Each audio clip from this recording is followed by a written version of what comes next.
allegiance to the flag of the United States of America and to the republic for which it stands, one nation, under God, indivisible, with liberty and justice for all. You've got the minutes of the prior meeting in your packets or on the plate.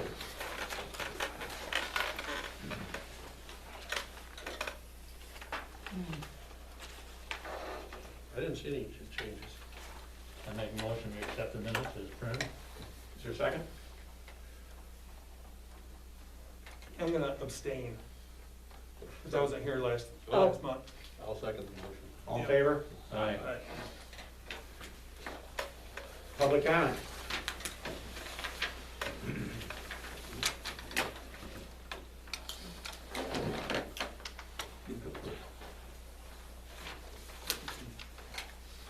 That's on ground of board, yeah. That's one and.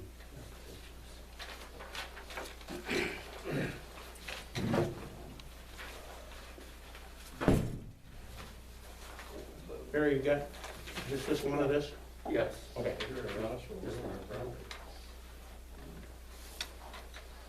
Brenda and I have lived in Howard all our lives.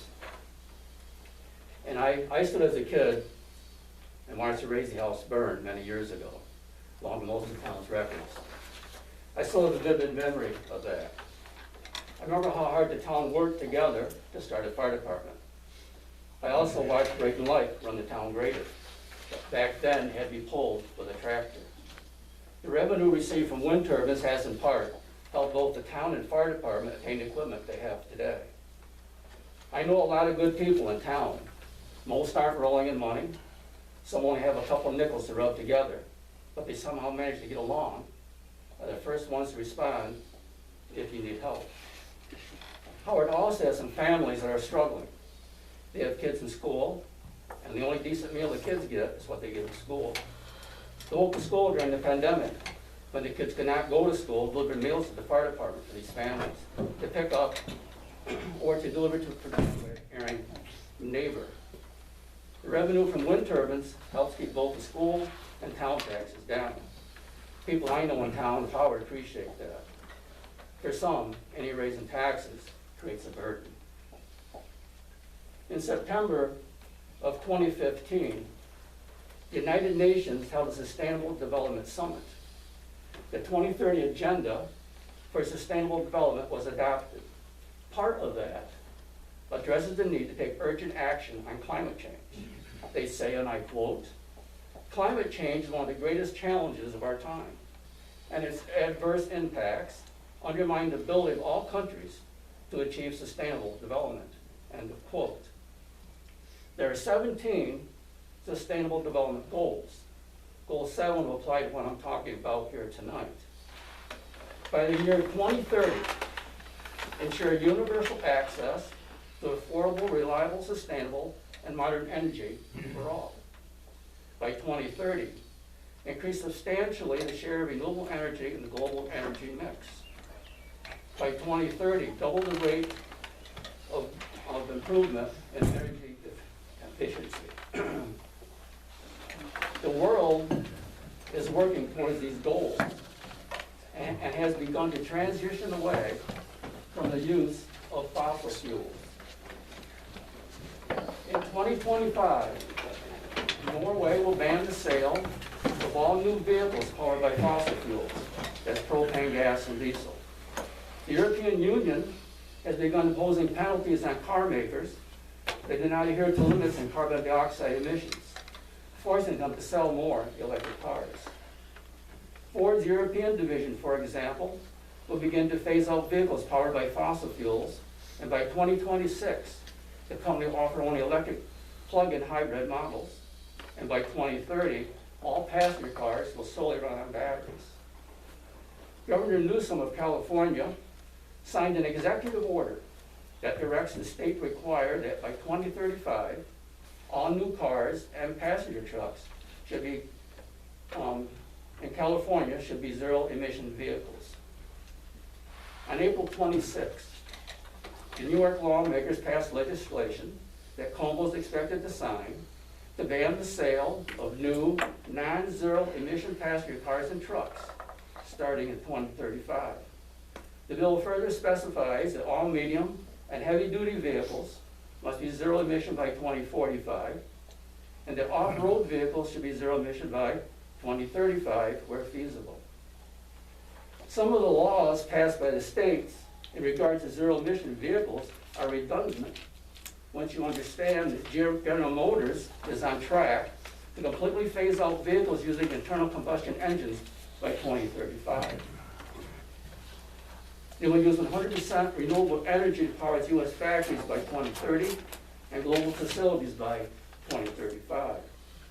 General Motors, Chrysler, Toyota, and others are working on hydrogen fuel cell technology for heavy-duty trucks. Nikola Motors, for example, plans to begin full production of its pre-ordered semis this year. It will roll out all battery-powered versions at first, and as more hydrogen refueling stations are built, and they're planning on building 700 of them coast to coast, they'll begin rolling out its hydrogen fuel cell vehicles. So what does this all mean for Howard? Two people must be connected to each other with a fiberglass pole before you can proceed to safely disable a battery-powered car.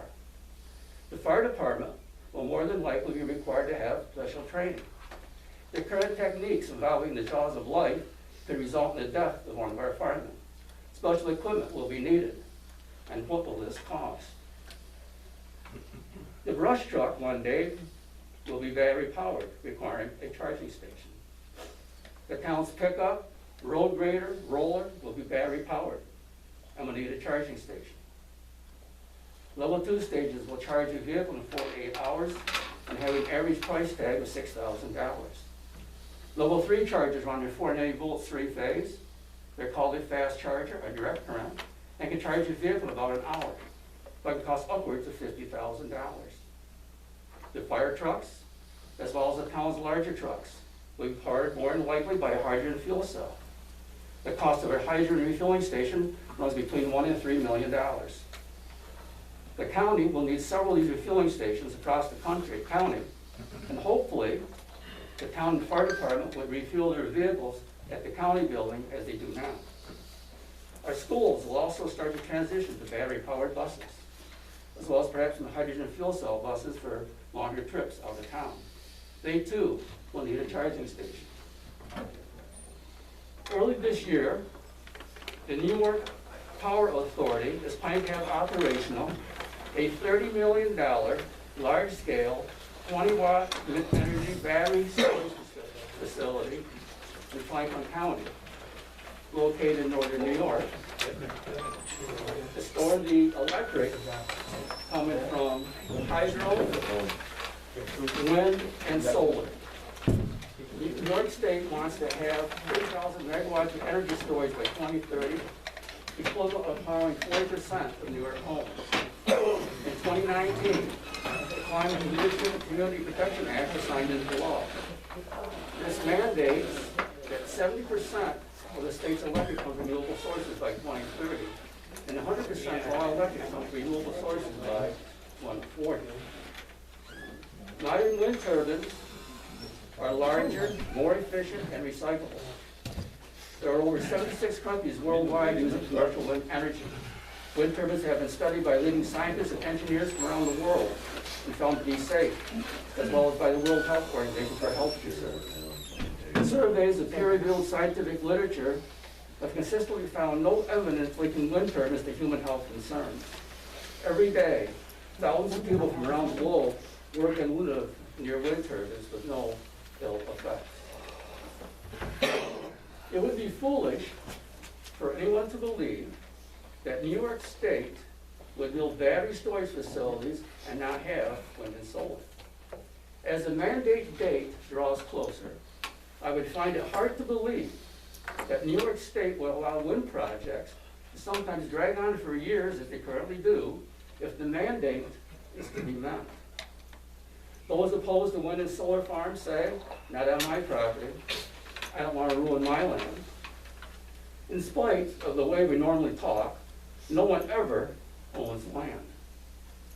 In our legal system, you can only own rights to the land. You can't directly own, that is, have a complete claim to the land itself. You can't even own all the rights, since the states always retain the right of eminent domain. In the light of all the changes that are coming down the road in the near future, especially the New York State mandate, and when you look at what the state has done in the past, with building dams, railroads, expressways, and high transmission power lines, I believe that it's more likely than not, if towns do not allow wind and solar to be built, that the state would use eminent domain to get it done. If that were to happen, no one benefits. Railroads, expressways, high power lines are all built as straight as possible. I don't believe that New York State, if they were to use eminent domain, would wind transmission lines all around their hillsides to get from point A to point B, as is currently done, to appease those that are opposed to wind turbines, when the shortest distance between 2 points is a straight line, perhaps to an individual's home. It's not a matter of whether or not you believe in global warming, are in favor of or opposed to wind turbines or solar, or what side of the aisle you are on. This is the hand that we are dealt. Fossil fuel powered vehicles are being phased out. Electricity from renewable sources is mandated. If this hand is played wisely by this town, the town will benefit from the much needed revenue that we need in the near future. The United Nations says, and I quote, "The future of humanity and all of our planet lies in our hands. It lies also in the hands of today's younger generation who will pass it towards the future generations. We have mapped the road to sustainable development. It will be for all of us to ensure that the journey is successful and its gains irreversible." End of quote. I encourage the town board to adopt the state setbacks for wind turbines. They cover all the parameters that are involved in installing wind turbines safely, and to vote in favor of wind turbines. Other public comment? Can you make a copy of that and give it to Rhonda so we can, I want a copy of that if I could, please. Yeah, I can get it from mayor. Yeah. That was a very interesting comments the gentleman put out. I think it's really blue skying what's going to take place. We have no idea how fast we're going to be able to switch over from electric from fossil fuel. All right? Technology isn't there yet. It's coming, but it ain't there yet. All right? We've got over, I think the last thing I read was, we've got 250 years of fossil fuel right here in New York State. All right? We just haven't had a way to use it properly yet. Natural gas, beautiful. Very, next to no pollution with that. All right? I mean, I love the idea of being concerned with the environment, all right? But I think we're really ahead of the game here, or behind the game, or we're not ready to make decisions like this until we've had a lot more information put before this board, all right? Number one, I'd like to see what's really involved with putting these turbines up, all right? What is the actual cost? What's the town going to get out of it? What systems has the people in charge of these wind turbines, all right? Are they going to be, they're going to be paid for by the US government, I know that, all right?